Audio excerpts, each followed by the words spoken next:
Kenichi est un loser moyen de 40 ans qui n'a pas de petit ami parce qu'il est franchement laid et qu'il travaille tout le temps. Pendant ses jours de repos, il s'occupe de son potager et regarde des animes génériques isekai. Un jour, alors qu'il est en train de faire des achats en ligne, il disparaît soudainement, et l'instant d'après, il se retrouve dans une forêt. Grâce à l'espiègle nièce de Shrek, il n'a aucune idée de ce qui se passe, mais lorsqu'il voit les restes squelettiques d'un chevalier et des fleurs qu'il n'a jamais vues de sa vie, il se rend compte qu'il est loin de chez lui. Comme il a toujours été un minus, il essaie d'ouvrir une fenêtre d'état, et quand celle-ci lui apparaît en pleine figure, il panique et tombe par terre, maintenant certain qu'il est dans un autre monde. Sans l'aide du Truck-kun tout-puissant, Kenichi prend le temps de réaliser qu'il vit le rêve de tous les fans d'anime. Il consulte ensuite sa fenêtre de statut, qui ne contient que les options « boîte à objets » et « corbeille », et qui ne contient rien de tel que ses statistiques de base. Il y a aussi une autre option appelée « Shangri-La », qui est le nom du site d'achat en ligne que Kenichi utilise le plus souvent, car il ne fait pas confiance à Bezos pour les données de sa carte de crédit. Il est surpris de constater qu'il peut accéder au site à l'aide de sa fenêtre système et vérifie la boîte à objets en y plaçant une plante. Kenichi manipule un peu la fonction poubelle et découvre qu'il peut retirer les modes de bout de la plante et les jeter à l'extérieur sans faire sortir la plante. Soudain, il commence à avoir faim et décide d'essayer l'application Shopping, mais malheureusement, il n'a pas d'argent pour acheter quoi que ce soit. Il se demande s'il peut vendre quelque chose et essaie avec la plante dans sa boîte à objets. La boîte à objets lui indique qu'il s'agit d'herbes, mais pas de celles qui rapportent de l'argent. Kenichi pense qu'il n'y a plus d'espoir quand ses yeux tombent sur l'épée dans la poitrine d'un squelette. Il vend l'épée pour 98 000 yens, ce qui est plus que suffisant pour le nourrir pendant quelques jours. Il achète également une pelle pour creuser une tombe pour le guerrier mort, puis une bicyclette pour se déplacer rapidement dans la forêt et un monoculaire pour voir ce qui l'entoure. Il commence à chercher un campement et élabore un plan d'affaires pour vendre des produits du monde moderne aux paysans ignorants de la région. Un soir, alors qu'il dîne confortablement, il voit une bande de monstres ressemblant à des chiens s'approcher de lui. Il panique et commence à chercher des armes en ligne, mais comme l'application n'est pas basée en Amérique, il ne trouve rien d'utile. Il commence par lancer des feux d'artifice sur les monstres, mais cela ne les effraie pas beaucoup.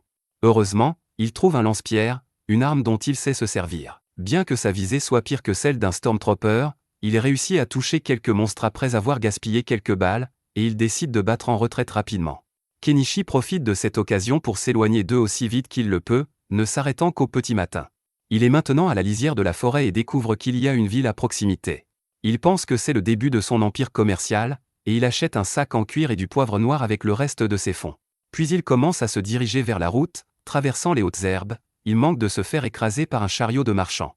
Le marchand, Fuyu, apprend que Kenichi se dirige lui aussi vers la ville, et l'emmène donc en compagnie d'un barde itinérant. Une fois arrivé en ville, Kenichi aide Fuyu à décharger quelques affaires. Fuyu le remercie, mais Kenichi lui répond que c'est lui qui devrait le remercier de lui avoir parlé de la ville et des affaires en chemin. Pour remercier Fuyu, Kenichi lui donne le sac de poivre noir, ce qui rend Fuyu nerveux. Il chuchote à l'oreille de Kenichi de ne plus penser à vendre des épices parce qu'un groupe de marchands effrayants nommé Bikopa en a le monopole. Fuyu dit qu'il ne faut jamais vendre d'épices ouvertement, mais que si c'est une affaire privée, c'est très bien. Fuyu commence à chercher sa bourse, mais Kenichi dit qu'il n'a pas besoin d'argent. Fuyu répond qu'en tant que marchand, il aime obtenir des choses à bas prix, mais jamais gratuitement. Il donne à Kenichi des pièces de cuivre et d'argent d'une valeur de 50 000 yens, et Kenichi est choqué parce qu'il a obtenu le poivre noir pour seulement 950 yens. Il se promène ensuite un peu dans la ville avant de trouver une auberge. Une fille joyeuse nommée Azalea l'accueille et commence à lui faire la conversation tout en l'enregistrant.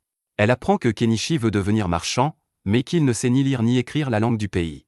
Elle lui dit que s'il ne sait pas lire, écrire et faire des mathématiques de base, la guilde des marchands ne l'acceptera pas. Kenichi lui demande de lui apprendre à lire et à écrire car il est déjà bon en maths, et en échange, il lui donnera des bonbons d'un autre pays. Son piège à miel fonctionne sur Azalea, qui apprend le vrai sens du bonheur en mangeant des bonbons qui seraient normalement hors de sa portée. Elle commence à enseigner à Kenichi comment lire et écrire leur langue, et il l'assimile rapidement parce qu'elle n'est pas très différente du japonais. Pendant qu'il s'entraîne, Azalea s'installe confortablement dans sa chambre et commence à séduire Kenichi car elle est sûre qu'il deviendra bientôt un homme d'affaires prospère. Kenichi lui dit de ne pas s'embêter avec lui parce qu'il est assez âgé pour être son père, mais Azalea est prête à l'appeler papa.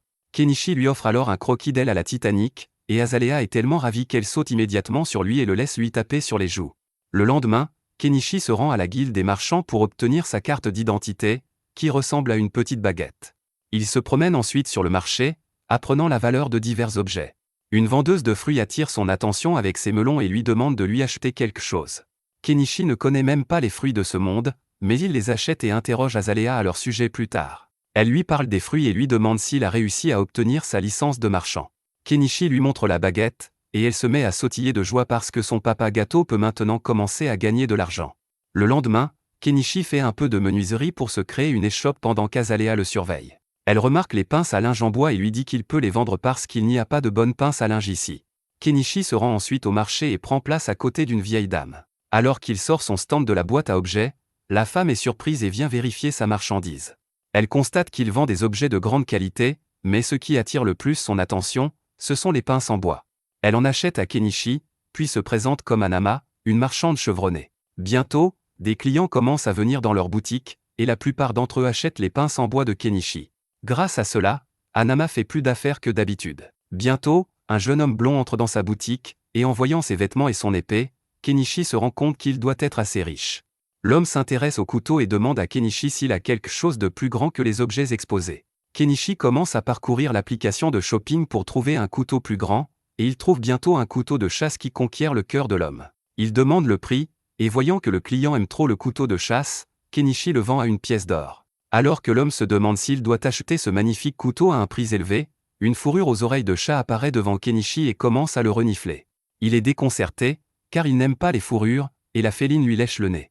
C'est alors que ses amis arrivent et la giflent pour s'être mal comporté, et Kenichi découvre qu'il s'agit d'authentiques furies. Il est effrayé de les voir et se justifie en disant qu'il n'a jamais vu de gens à poil auparavant pour ne pas paraître raciste. Les félins veulent des tapis comme celui qu'il a placé en haut de son box, et Kenichi fait le calcul pour eux. Ils commencent à le dévisager parce qu'ils ne font pas confiance à quelqu'un qui fait des maths trop vite. Mais lorsque le blondinet leur assure que les calculs de Kenichi sont vrais, ils acceptent le marché. Anama dit à Kenichi que les gens des bêtes sont dyslexiques en maths, et qu'ils ne devraient pas s'en préoccuper. D'un autre côté, le blond est également impressionné par l'honnêteté de Kenichi avec les naïfs, et il décide de lui acheter l'épée. Kenichi retourne ensuite à l'auberge et s'achète une meilleure chambre avec le bénéfice qu'il a gagné en une journée. Il commence à réfléchir à la fenêtre du système et à l'application d'achat et se demande comment tout cela fonctionne. Il ne comprend rien, même après avoir essayé, alors il décide de s'endormir. Quelques jours plus tard, Kenichi décide de vendre des bijoux bon marché, en espérant qu'ils soient suffisamment attrayants pour une riche dame. Anama est elle-même très impressionnée par la collection, et elle demande à Kenichi quel est son fournisseur, mais il lui répond que c'est un secret. Juste à ce moment-là, une femme de chambre qui avait acheté les pinces à linge hier se présente à nouveau à la boutique de Kenichi et commande 100 pinces en une seule fois. Kenichi est surpris par l'ampleur de la commande, mais il est heureux d'avoir de nouvelles affaires. Alors qu'il est occupé à compter les pinces, la femme de chambre commence à regarder les bijoux. Kenichi lui dit que chaque collier coûte 6 petites pièces d'argent, et la jeune fille est très surprise car c'est moins cher que ce qu'elle pensait. Kenichi propose de lui réserver un collier au cas où elle aurait besoin de temps pour se décider, et elle accepte. Le commerce continue de prospérer tout au long de la journée. Le soir, le peuple des chats vient à nouveau voir Kenichi. Il est intimidé par leur regard, mais il s'avère qu'ils sont venus acheter des épices à Kenichi. Ils lui disent que la fille a le nez le plus fin parmi eux, et qu'elle a senti des épices sur Kenichi la dernière fois. Elle le supplie de leur vendre des épices car elles aiment vraiment la nourriture épicée, mais Anama leur dit d'arrêter de faire des demandes qui mettraient Kenichi dans le collimateur de la mafia des épices. Kenichi affirme qu'il ne peut pas leur vendre d'épices, mais lorsque les chats se prosternent devant lui, il décide de trouver une échappatoire. Au lieu de leur vendre des épices, il décide de leur offrir un repas épicé au bord de la rivière. Anama lui demande si elle peut l'accompagner. Il accepte, et les chats ne perdent pas de temps pour attraper Kenichi et courir jusqu'à la rivière. Il fait déjà nuit lorsqu'ils atteignent la rivière, et pendant que Kenichi et Anama préparent les légumes et les épices, les chats pêchent du poisson pour eux. Kenichi leur prépare un curry épicé que les chats adorent. Ils commencent à avoir envie d'un peu d'alcool pour accompagner ce plat, et Kenichi les couvre également dans ce domaine. Alors que les chats boivent et dansent, Anama dit à Kenichi qu'il est trop gentil et confiant, et que cela peut lui créer des problèmes à l'avenir. Kenichi n'y pense pas trop et passe le reste de la nuit à faire la fête avec le peuple des chats, puis à se blottir contre la fille nommée Miaret.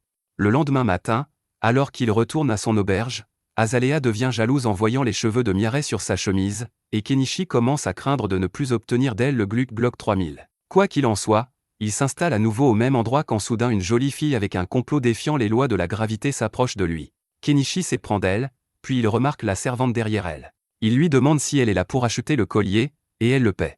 La servante montre le collier à son maître, qui est impressionné d'apprendre qu'il s'agit d'un verre poli et non d'un diamant, malgré son apparence. Elle jette un coup d'œil aux autres colliers et demande à Kenichi s'il en a d'autres. Il en sort d'autres de sa boîte à objets, et la jeune fille reste sans voix.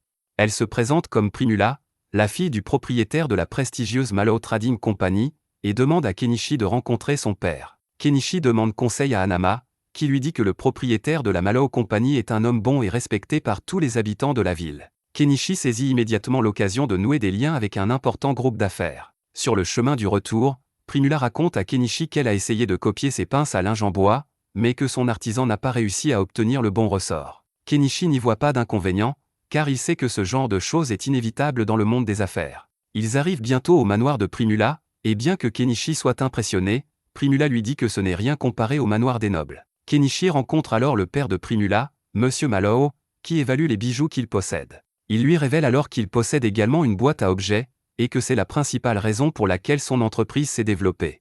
Après avoir bu du thé et plaisanté, Mallow passe aux choses sérieuses et demande à Kenichi de devenir le fournisseur exclusif de son entreprise. Kenichi lui demande pourquoi il ne lui achète pas les objets à bas prix pour les revendre plus cher, et Mallow lui répond que ce serait la chose la plus stupide qu'il puisse faire en tant qu'homme d'affaires. Il explique que cela nuira à sa relation avec Kenichi, ce qu'il ne veut pas.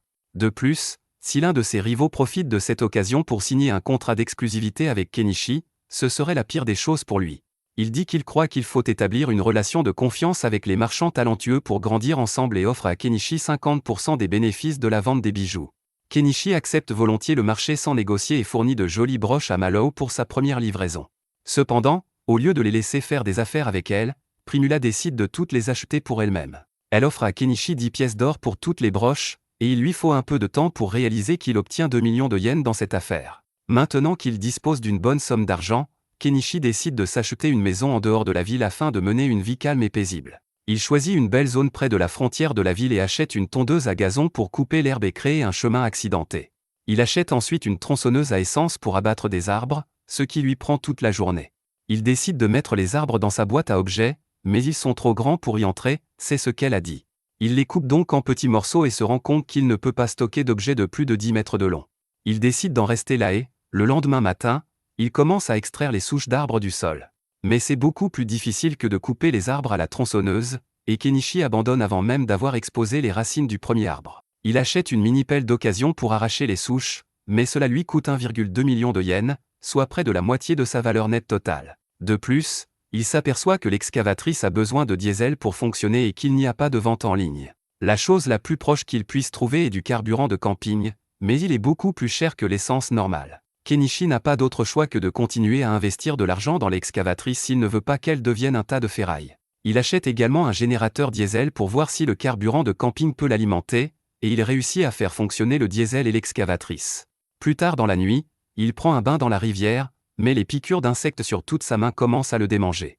Il se souvient qu'Azalée lui a dit d'acheter des pierres magiques anti-insectes au magasin d'outils situé à l'orée du marché et s'y rend le lendemain matin. Il trouve un vieux magicien qui tient la boutique et qui est très curieux de Kenichi après avoir appris qu'il vient d'un autre pays. Il dit à Kenichi qu'une pierre anti-moustique vaut 3 pièces d'argent, mais quand Kenichi lui donne des oranges, un fruit qu'on ne trouve pas dans ce pays, le vieil homme fait tomber le prix à 2 pièces d'argent. Plus tard, Kenichi ouvre à nouveau son magasin et Hanama lui dit que le vieil homme sait beaucoup de choses. Elle lui dit d'être en bon terme avec lui parce qu'il peut l'aider dans beaucoup de choses. Tout en discutant, l'attention de Kenichi se porte sur les avis de recherche accrochés au mur, et Hanama lui apprend qu'ils ont récemment augmenté la prime sur Shaga, le chef des bandits de la région. Kenichi ne se préoccupe guère de ce bandit et retourne sur son terrain après avoir réglé ses affaires de la journée. À l'aide de sa pelleteuse, il déterre facilement les souches d'arbres et aplanit la zone pour y poser les fondations de sa maison. Cependant, le problème est qu'il n'a pas beaucoup d'argent sur son compte après la récente séance de shopping, et qu'il doit économiser beaucoup avant de commencer à construire la maison de ses rêves. Kenichi se rend chez Mallow avec du sucre en poudre conservé dans le même pot que celui dans lequel il gardait les cendres de sa grand-mère. Mallow renifle le sucre et pense qu'il s'agit d'un produit de haute qualité, mais malheureusement, il ne peut pas l'acheter. Il explique que le pays détient le droit exclusif d'acheter du sucre et du sel, et que Kenichi ne peut donc pas le vendre à d'autres. Kenichi est déprimé en entendant cela, mais Mallow lui dit que les bijoux sont de plus en plus populaires parmi les nobles, alors Kenichi décide de ne s'occuper que de cela pour le moment. Il donne quelques broches à Mallow, ce qui lui rapporte 15 pièces d'or, soit 3 millions de yens.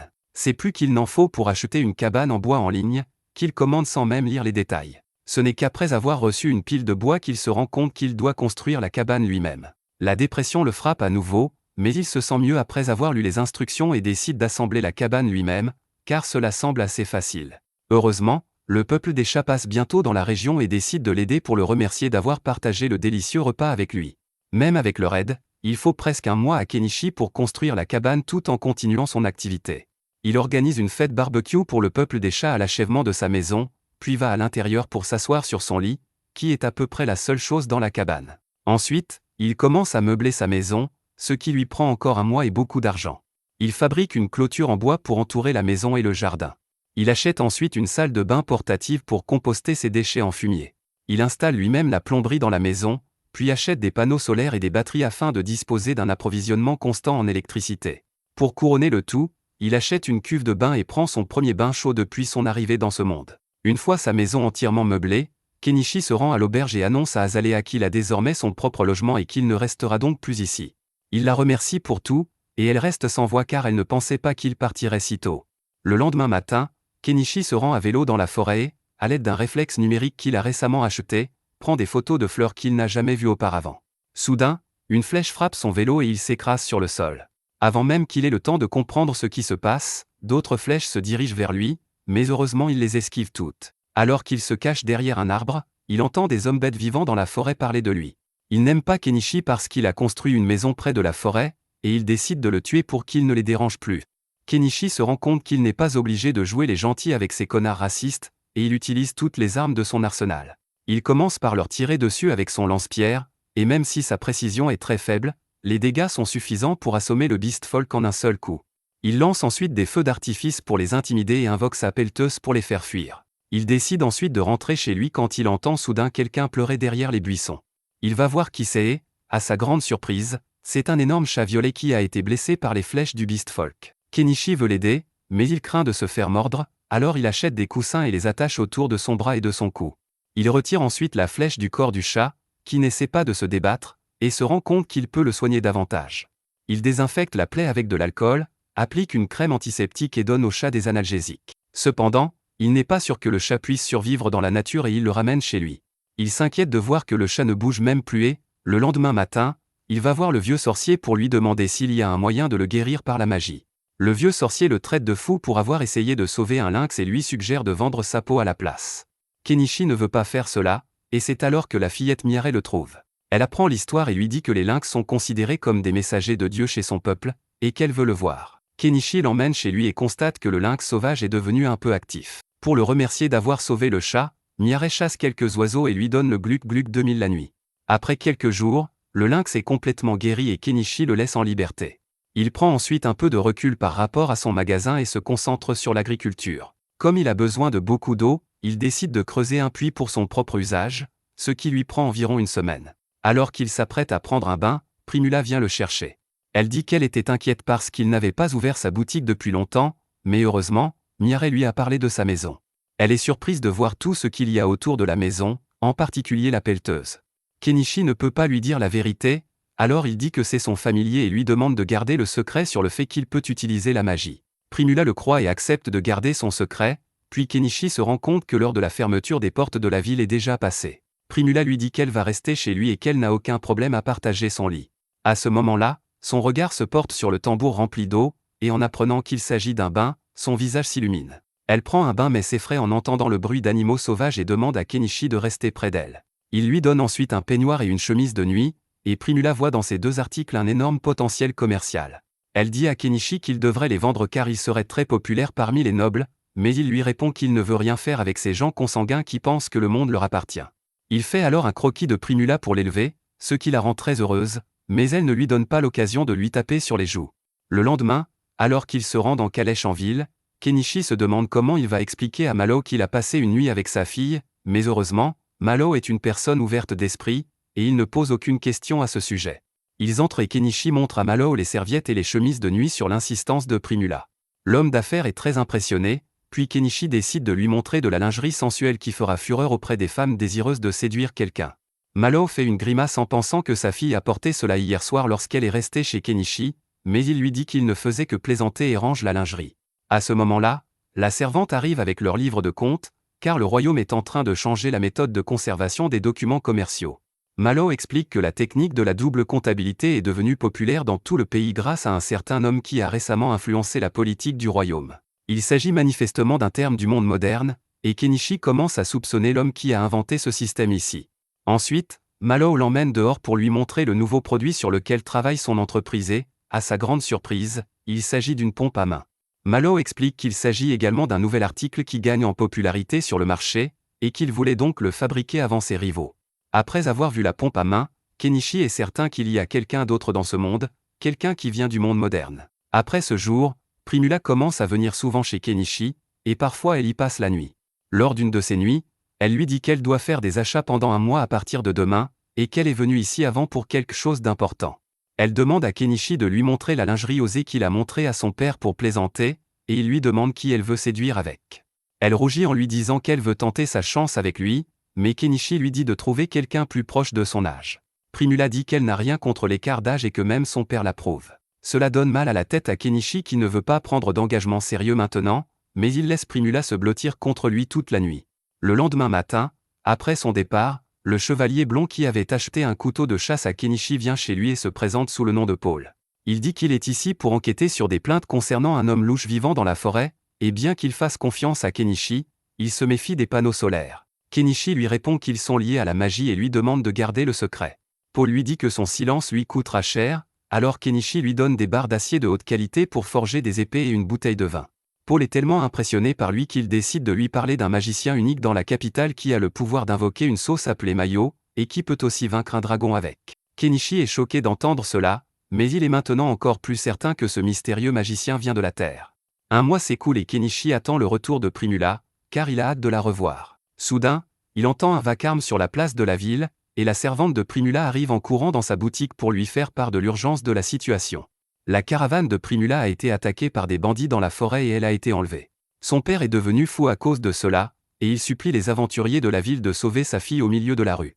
Mais personne n'est prêt à affronter Shaga, le célèbre chef des bandits, et il laisse le vieil homme à ses propres méthodes. Les passants comprennent pourquoi personne n'ose aider Malo, car Shaga dispose d'une bande de 50 bandits impitoyables. Kenichi regarde le marchand désespéré supplier les gens de l'aider et se demande s'il peut faire quelque chose pour lui. Pendant ce temps, le bandit Shaga enferme Primula dans une cellule, et elle l'affronte sans crainte en lui demandant « Que comptez-vous faire de moi ?» Shaga lui dit qu'il aime son assurance et qu'il voudrait la faire crue, mais malheureusement, il doit la vendre à un riche noble en pleine forme. De retour en ville, Malo supplie des gens au hasard de sauver sa fille, et finit par s'accrocher aux pieds de Kenichi. Kenichi commence à penser à Primula et se laisse submerger par ses émotions en disant à Malo qu'il fera quelque chose à ce sujet. Il se rend compte qu'il a dit quelque chose qui n'est pas de son ressort, mais il ne peut pas laisser Primula se faire blesser. Il décide d'utiliser l'application de shopping pour trouver un moyen de la faire sortir et demande à Malo s'il peut lui donner un peu d'argent pour commencer. La secrétaire de Malo lui donne immédiatement un sac rempli de pièces d'or, et Kenichi l'utilise pour acheter un camion afin d'atteindre rapidement la base de Shaga. Il demande à tout le monde de faire de la place parce qu'il va utiliser la magie d'invocation et commence à chanter « Fat, Juicy, and wet, gras, juteux et mouillé » pour l'effet dramatique. Sur ce, il achète un camion de 2 millions de yens, et tout le monde est abasourdi. Kenichi monte dans le camion et leur dit que ce chariot ne fait que ce qu'il dit, et qu'ils n'ont donc pas à avoir peur. Il demande ensuite si des volontaires veulent monter dans sa voiture et lancer une attaque surprise contre Shaga pour le faire tomber, mais personne n'est prêt à risquer sa vie. Soudain, le lynx roux que Kenichi a sauvé plus tôt vient au camion pour l'accompagner, et bientôt Mireille et les autres hommes chats viennent aussi parce qu'ils lui sont redevables. Kenichi leur achète immédiatement des armes modernes et leur dit qu'il les a enchantées avec de la magie pour les rendre plus légères et plus résistantes. Bientôt, le chevalier Paul arrive à son tour et dit à Kenichi qu'il veut rejoindre son équipe parce qu'il est un chasseur de gloire et qu'il veut éliminer les bandits notoires pour devenir célèbre. Ensuite, le vieil homme du magasin général arrive et dit à Kenichi qu'il se joindra également à eux. Kenichi rejette d'abord le vieil homme en disant qu'il aura besoin d'une aide médicale avant même qu'ils n'atteignent leur destination, mais le vieil homme révèle qu'il a été un aventurier digne de ce nom dans le passé. Il utilise la magie du feu pour montrer qu'il a toujours le chien en lui, et Kenichi n'a aucun problème à le laisser entrer. Le volontaire suivant est encore plus choquant pour lui car il s'agit d'Anama, qui dit qu'elle ne peut pas se battre, mais qu'elle peut au moins donner les premiers soins et apporter un soutien moral. Kenichi décide d'emmener la vieille femme, pourquoi pas, et demande ensuite si quelqu'un d'autre veut se joindre à eux. La foule se disperse parce qu'elle n'est même pas intéressée, mais Malo demande à Kenichi de l'emmener avec lui. Kenichi dit au vieil homme de rester à la maison car quelqu'un doit préparer l'accueil de Primula. Après cela, Kenichi s'inscrit en tant qu'aventurier et entreprend la quête pour vaincre Shaga. Il se rend ensuite à la base de Shaga, incertain de pouvoir en revenir vivant, mais il se souvient alors des paroles inspirantes de Goldisap, qui disait qu'il y a un moment où un homme doit se battre, tout en sachant qu'il peut perdre. Pendant ce temps, Primula rencontre une esclave dans le camp des bandits qui lui apporte de la nourriture. Primula se rend compte que la jeune fille a encore plus faim qu'elle, alors elle lui dit de manger le pain et ajoute qu'elle devrait quitter cet endroit ensemble lorsque les secours arriveront. Au même moment, Kenichi et son groupe ont atteint la moitié de la base de Shaga, et ils font une pause pour faire le plein de calories avant le début du combat. Après avoir mangé, Kenichi explique sa stratégie à tout le monde, et tout le monde est d'accord avec son plan. Hanama réalise soudain qu'elle sera totalement inutile sur le champ de bataille, et décide donc de rester en retrait. Kenichi achète ensuite une paire de talkie-walkie et en donne un à Miare, qu'il envoie en mission de reconnaissance. Elle localise les vieilles ruines où se trouvent les bandits, et Kenichi dit à tout le monde de se préparer. Il part en voiture, disant à Hanama de contacter la guilde s'ils ne reviennent pas dans les 24 heures et de leur dire que la quête pour maîtriser les bandits a échoué. Il fait nuit lorsqu'ils arrivent près de la base des bandits, et Miare rapporte que beaucoup de bandits sont ivres-morts. Tout le monde se prépare à se battre, mais les hommes-chats savent que Kenichi n'a jamais tué personne auparavant, alors il lui donne quelque chose qui peut l'aider. Il lui demande de prendre une bouchée de la noix, et dès que Kenichi le fait, il réalise que la noix est la version de ce monde de la poudre de neige magique. Il devient fou allié en expérimentant la première défonce de sa vie ennuyeuse et conduit comme s'il avait enseigné à Vin Diesel. Le camion arrive bientôt près du château, et comme les gardes sont distraits par ses lumières, Miare leur tire dessus.